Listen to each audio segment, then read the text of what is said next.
Hello, welcome back. Evening ആയാലേ മസ്കറ്റിൽ നിൽക്കുമ്പോൾ ഞങ്ങൾക്ക് miss ചെയ്യാം ഈവനിങ്ങിൽ നല്ല ചായയും നാട്ടിൽ കിട്ടുന്ന കുറെ സ്നാക്സും ആണേ. അപ്പൊ ഇന്ന് ഈവനിങ് ആയപ്പോഴേക്ക് പറഞ്ഞു നമുക്ക് അങ്ങനത്തെ ഒരു സ്പോട്ട് പോയി നല്ല ചായ കുടിച്ചാലോ എന്ന്. നാട്ടിൽ അതേ ടേസ്റ്റുള്ള സ്നാക്സ് ഒക്കെ അവിടെ കിട്ടുമെന്ന് പറഞ്ഞു. അപ്പൊ അങ്ങനെ ഞങ്ങൾ ഫസ്റ്റ് ലുലുവിലേക്കാണ് പോയത്. ഇന്നൊരു വീക്കെൻഡ് ആയതുകൊണ്ട് തന്നെ നല്ല തിരക്കുണ്ടായിരുന്നു കേട്ടോ ലുലുവില്. ഇത് മസ്കറ്റിലുള്ള അവന്യൂസ് മാളാണ്. അപ്പോൾ ഇവിടുത്തെ പർച്ചേസിങ്ങിന് ശേഷം വേണം ഞങ്ങൾക്ക് ചായ കുടിക്കാൻ പോവാനേ. ഇക്കാക്ക് കുറച്ച് ഷോപ്പിലേക്കുള്ള സാധനങ്ങൾ വേണമായിരുന്നു. അപ്പൊ ഞാനും 2-3 സാധനങ്ങളൊക്കെ എടുത്തു. അപ്പൊ ഇക്കത ഷോപ്പിലേക്കുള്ള സാധനങ്ങളൊക്കെ എടുത്ത് ബില്ലടിക്കുന്നതാണേ.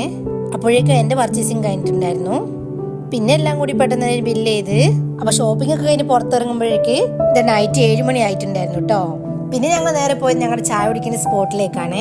ഈവനിങ് ഒരു 5 മണിക്കേക്ക് ഇവിടെ എത്തണം എന്ന് വിചാരിച്ചതാണ്. ഞങ്ങൾ എത്തുമ്പോഴേക്ക് 7 മണി ആയിട്ടുണ്ടായിരുന്നു. ഇവിടെ ഇല്ലേ നമ്മുടെ നാട്ടിലത്തെ അതേ എണ്ണക്കടികൾ അതേ ടേസ്റ്റിൽ കിട്ടും കേട്ടോ. അപ്പൊ വൈകുന്നേരം ആയാലും ഇവിടെ ഭയങ്കര റഷ് ആയിരിക്കും. ക്യൂ നിന്നിട്ടൊക്കെ ഇവിടെ ഓർഡർ എടുക്കാം കേട്ടോ. പക്ഷെ ഞങ്ങൾ കുറച്ച് ലേറ്റ് ആയതുകൊണ്ട് അത്ര തിരക്കില്ലായിരുന്നു. ഇപ്പോ ഇവിടെ ഇല്ലേ ഈ സ്നാക്സിന്റെ ഒപ്പം ഒരു ചട്നി തരും കേട്ടോ. ഈ ചട്നിയിൽ മുക്കിയിട്ടാണ് ഈ സ്നാക്സ് കഴിക്കാൻ ടേസ്റ്റ്. അപ്പൊ നാട്ടിൽ കിട്ടുന്ന ഇങ്ങനത്തെ സ്നാക്സും ചായയും ഒക്കെ മിസ് ചെയ്യുന്നവർക്ക് നല്ല സ്പോട്ടാണിത്. അപ്പൊ ഇവിടെ ഇങ്ങനത്തെ നൊസ്റ്റാൾജിക് ആയിട്ടുള്ള ചായയും കടിയൊക്കെ കഴിച്ച് ഞങ്ങൾ പോയത് ഫിഷ് മാർക്കറ്റിലേക്കാണ്. ഈ മാർക്കറ്റിൽ ഈവനിംഗിൽ ഒരു 4 മണിക്ക് സ്റ്റാർട്ട് ചെയ്ത് 8 മണി വരെ ഫിഷ് ഒക്കെ ഉണ്ടാവുള്ളൂ കേട്ടോ. ഈ ടൈമിൽ വന്നാൽ നല്ല റഷ് ആയിരിക്കും ഇവിടെ. ഇവിടെ ചെന്നാൽ നമുക്ക് നല്ല ഫ്രഷ് ആയിട്ടുള്ള ഫിഷ് കിട്ടും കേട്ടോ. കുറേ അധികം വെറൈറ്റീസ് ഓഫ് ഫിഷ് നല്ല ഫ്രഷ് ആയിട്ട് ഉണ്ടാവേ. ഇപ്പൊ ഇവിടെ ക്ലൈമറ്റ് ചേഞ്ച് ആയി തണുപ്പ് തുടങ്ങി കേട്ടോ. ആ ടൈമിലാണ് ഇങ്ങനെ ഫിഷ് ഉണ്ടാവുക. അപ്പൊ ഇവിടുന്ന് ഷോപ്പിലേക്ക് വേണ്ട ഫിഷും ഞങ്ങൾക്ക് വേണ്ട ഫിഷൊക്കെ വാങ്ങി.